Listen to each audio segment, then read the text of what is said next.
Well, back about 35 years ago, which would have been about 1978, 79, when I was working at the little AM country radio station in Fort Pierce, I was 18 or 19 years old, young, dumb, and incredibly horny, because I hadn't had a girlfriend in a while. And I was ready for some. Oh, boy. Well, we always got calls on the request lines from women, lonely women, looking for men to service them, particularly disc jockeys. Chicks dig disc jockeys. Absolutely. Of course they do. They think you're in like a power position. Sure, they look up to you. They're like, oh my God, he's famous. Right. Well, there was this one who called one night, and she proceeded to tell me that she hadn't had sex in a long time. Okay. And I thought, here we go. 30 days. We arranged it that when I got off at midnight, I would come over to her house. She gave me directions. She didn't live that far from the station. Wow. Okay.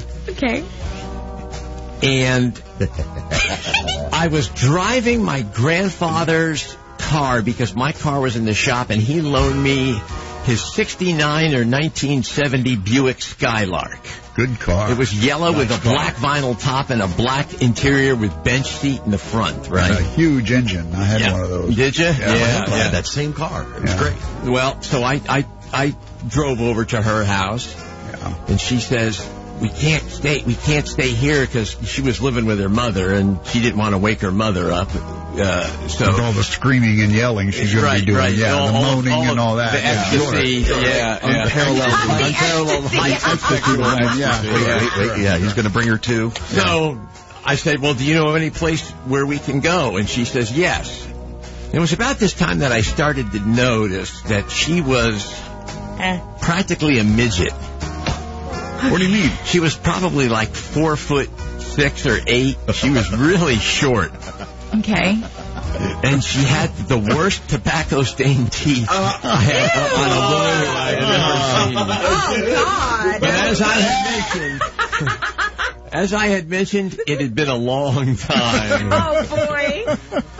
So we drove out to a secluded area of Fort Pierce, back in the woods, where we parked the car and proceeded to make love. Well, no, I take that back. It wasn't love making. It was just, I couldn't even kiss her because of those teeth. Oh, God. It was raw dog sex. It was raw dog sex. Yeah, it was. It hit was. it and quit it. So yeah, I hit it and quit it. All right. Yeah. Oh, I'm feeling nauseous. I eliminated the lust in my loins. So, as I'm getting dressed, she hops out of the car into the woods naked, buck naked, and she says, "Hey, Glenn, you got something I can wipe up with?"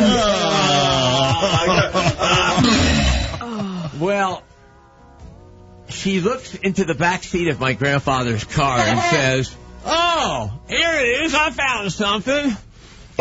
Well, my grandfather was an avid fisherman.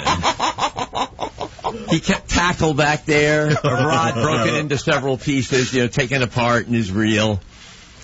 And he had a rag in the back that he had kept back there for handling mullet. Oh, my God. And other slimy fish with. Catfish. And so she goes, and so I didn't have the heart to tell her, no, don't do that. So here she is, Dan, and so I can demonstrate to the viewers at home on the webcam. She's standing outside the car with this old, nasty mullet rag, and she's going... She is just drying herself off. Wow. And then she proceeds to throw the rag back into the back seat. And I started thinking, I said, Grandpa will never know the difference. And so we put the rag in the back seat. I drove her home, and that was the last I ever saw of her. Did you send her flowers, Glenn? No. Did she ever call you again? I don't think she did after that. Oh, my Lord. And I remember telling her a total lie, of course, saying, look, don't tell anyone we did this, because if it gets out, the management at the station will fire me. And I'm taking advantage of women on the air. So I swore her to secrecy, and it would never come out. You never told us that part of the story. I never did. I forgot about that. Yeah. What about the part where she was like, oh, there was sequins on that towel? Do you not get that? Yes, we got it. Oh, man. All right, 877-927-6969. That is the toll-free number from anywhere in the continental United States and beyond. We suggest you give it a shot.